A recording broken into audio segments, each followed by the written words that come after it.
ബംഗാളിലും ത്രിപുരയിലും CPM-ന്റെ ഭാഗമായി ഇരുന്നവർ തെരഞ്ഞെടുപ്പിൽ തോറ്റുപോയിട്ടുണ്ട്. പാർട്ടി ഓഫീസ് തൃണമൂല് പിടിച്ചുകൊണ്ടുപോയിട്ടുണ്ട്. RSS പിടിച്ചുപോയിട്ടുണ്ട്. ആയിരക്കണക്കിന് ഞങ്ങളുടെ സഖാക്കളെ കൊന്നിട്ടുണ്ട്.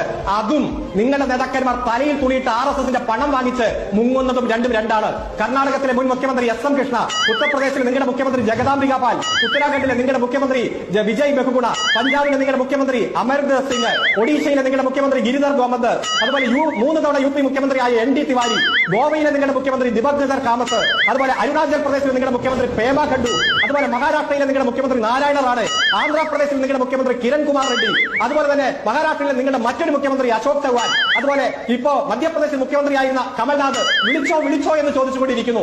ഇപ്പോ BJP-യുടെ മുഖ്യമന്ത്രിയായിരിക്കുന്ന ത്രിപുരയിലെ മുഖ്യമന്ത്രി മണി സാഗ കോൺഗ്രസിന്റെ നേതാവായിരുന്നു. ആസാമിലെ മുഖ്യമന്ത്രി ഇപ്പോഴത്തെ മുഖ്യമന്ത്രി ഹേമന്ത് ബിശ്വ ശർമ്മ നിങ്ങളുടെ നേതാവായിരുന്നു. മണിപ്പൂരിലെ നിങ്ങളുടെ BJP-യുടെ ഇപ്പോഴത്തെ മുഖ്യമന്ത്രി N ബീരൻ സിംഗ് നിങ്ങളുടെ മുഖ്യമന്ത്രിയായിരുന്നു. അരുണാചൽ പ്രദേശിലെ പ്രേമ ഖണ്ഡു, അതുപോലെ തന്നെ കേന്ദ്രമന്ത്രി ജ്യോതിരാദിത്യ സിന്ധ്യ, റാവു ഇന്ദ്രജിത്ത് സിംഗ്, നാരായണ റാണെ, എത്രയോ നേതാക്കന്മാർ ഇന്ന് ഇന്ത്യയുടെ പാർലമെന്റിലുള്ള BJP-യുടെ MP-മാരിൽ 3-2 പേരും പഴയകാല കോൺഗ്രസ് നേതാക്കന്മാരാണ്. ഇവരെല്ലാം പണാധിപത്യത്തിന് കീഴടങ്ങിയവരാണ് ഭൂരിഭാഗവും കേന്ദ്ര ഇൻവെസ്റ്റിഗേഷൻ ഏജൻസി